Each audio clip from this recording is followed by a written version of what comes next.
আসসালামু আলাইকুম, আপনাদের সবাইকে স্বাগতম জানাচ্ছি প্যাশন ফর লার্নের পক্ষ থেকে। আমি আজকে একটি চমৎকার ট্রিক আপনাদের সাথে শেয়ার করব, যে ট্রিকটি আমার মনে হয় আপনাদেরকে অনেক সাহায্য করতে পারে। অলরেডি আমি 2টা ভিডিও বানিয়েছি কিভাবে পিডিএফ তৈরি করতে পারেন।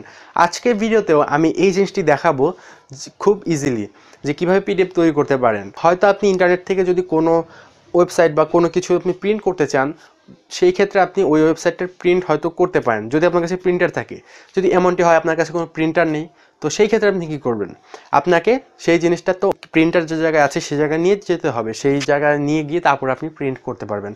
আমি আজকে দেখাবো যে আপনি পিডিএফে সেই জিনিসটাকে সেভ করে রাখবেন, পিডিএফ ফরম্যাটে সেভ করে রাখবেন, দেন আপনি যে কোনো সময় যে কোনো জায়গা থেকেই যে কোনো প্রিন্টারের মাধ্যমে আপনি খুব সহজেই প্রিন্ট করতে পারবেন।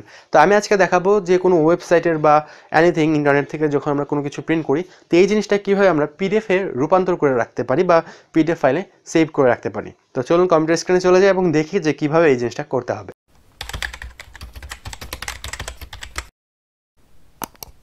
তো কোনো ওয়েবসাইট হোক বা যে কোনো কিছু বা ইমেল হোক, যেটা আমরা প্রিন্ট করি ব্রাউজারের মাধ্যমে, ব্রাউজার ইউজ করার মাধ্যমে, তো এগুলোকেই আমরা পিডিএফে কনভার্ট করে নিতে পারবো, পিডিএফ ফাইল বানাতে পারবো। তো এটা কিভাবে করবেন?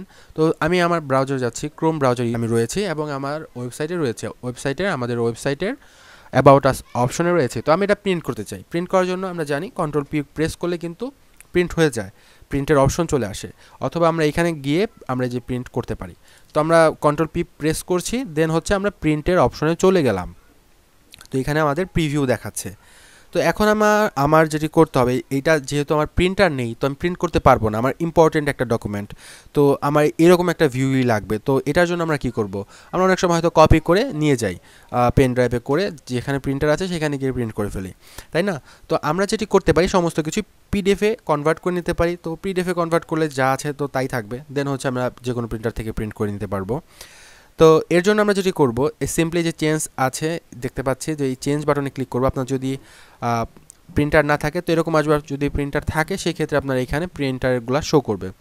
তো আমরা যেটি করব, 2টা অপশন আছে, সেটা হচ্ছে একটা হলো যে সেভ অ্যাজ পিডিএফ, এইটা সিলেক্ট করতে পারি, অথবা মাইক্রোসফট প্রিন্ট টু পিডিএফ, এটাও সিলেক্ট করতে পারি। 2টার যে কোনো একটা সিলেক্ট করলেই হয়ে যাবে। তো এটা হচ্ছে গুগল ক্রোমেরই একটা অপশন। তো আপনি সেভ অ্যাজ পিডিএফে দিলেন, দেন হচ্ছে এখান থেকে মোর সেটিংয়ে গিয়ে আপনার পেপার সাইজ যেটা আছে, তো এগুলাও আপনার সিলেক্ট করে দিতে পারেন। ওকে, তো আপনি পেপার সাইজ, তারপর মার্জিন, এগুলো সিলেক্ট করে দিয়ে ব্যাকগ্রাউন্ড গ্রাফিক্স থাকবে কি থাকবে না এগুলো সিলেক্ট করে দিবেন। ব্যাকগ্রাউন্ড গ্রাফিক্স যদি আমি দিই তাহলে দেখতে পাচ্ছেন এরকম দেখাচ্ছে। ওকে, তো আপনি এখন যেটি করবেন, সিম্পলি সেভ বাটনে ক্লিক করে দিবেন। সেভ বাটনে ক্লিক করার পর আপনার যে জায়গায় সেভ করতে যাচ্ছেন সেটা সিলেক্ট করে সেভ বাটনে সিম্পলি সেভ করে দিবেন। দেন হচ্ছে আমরা দেখতে পাচ্ছি এই যে পিডিএফ ভিউটা চলে এসেছে। তো এরপর আমি যে কোনো জায়গায় কিন্তু এটা গিয়ে প্রিন্ট করে নিতে পারবো। আর আপনি যদি ফায়ারফক্সের মাধ্যমে প্রিন্ট করতে চান, তাহলে আগের মতোই কন্ট্রোল পি প্রেস করবেন, দেন হচ্ছে আপনি এই জায়গায় এসে, প্রিন্টার এই জায়গায় এসে আপনি মাইক্রোসফট প্রিন্ট টু পিডিএফে ক্লিক করে ওকে দিবেন। দেন আপনার ডিরেক্টরি সিলেক্ট করে নামটা দিয়ে সেভ করে দিলেই ওটা কিন্তু সেভ হয়ে যাবে। তো আশা করি বুঝতে পেরেছেন কিভাবে আপনারা যে কোনো ওয়েবসাইট বা ব্রাউজারের মাধ্যমে যা প্রিন্ট করতে চান সেগুলোকে কিভাবে পিডিএফে কনভার্ট করতে পারবেন। তো আমার মনে হয় ভিডিওটা আপনাদের উপকারে আসবে, আশা করি ট্রিক্সটা আপনাদের হেল্পফুল হবে। আমাদের ভিডিওটা ভালো লাগলে অবশ্যই ভিডিওতে একটি লাইক দেবেন, কোনো প্রবলেম হলে কমেন্টে টাইপ করে জানিয়ে দিবেন, আর ভিডিওটা কেমন হয়েছে সেটাও কমেন্টে টাইপ করে জানিয়ে দেবেন। আমাদের ইউটিউব চ্যানেলটা ভিজিট করবেন, আমাদের ভিডিওগুলো ভালো লাগলে অবশ্যই আমাদের ইউটিউব চ্যানেলটা সাবস্ক্রাইব করবেন, সাথে সাথে ফেসবুক পেজও ফলো করবেন। এবং আমাদের ছোটোখাটো একটি ওয়েবসাইট আছে passionforlearn.info, আপনারা হয়তো অনেকেই জানেন। তো এই ওয়েবসাইটে আপনারা আমাদের তৈরি করা বিভিন্ন কোর্স, ভিডিও সমস্ত কিছুই পেয়ে যাবেন, সাজানো গোছানো, সাথে সাথে বিভিন্ন কুইজ আছে, কুইজে অংশগ্রহণ করতে পারেন। আপনার যে কোনো কোশ্চেন থাকলে, কোনো প্রবলেম থাকলে সেই কোশ্চেনগুলো আমাদের কোশ্চেন সেকশনে এসে করতে পারেন। আস্ক কোশ্চেনে ক্লিক করে আপনার কোশ্চেনটা করতে পারেন, খুব তাড়াতাড়ি আপনার কোশ্চেনের অ্যান্সার পাবেন আশা করি। তো আশা করি সবাই ভালো থাকবেন, সুস্থ থাকবেন। আগামী ভিডিও দেখার প্রত্যাশা জানিয়ে আজকের মতো এখানেই বিদায় নিচ্ছি।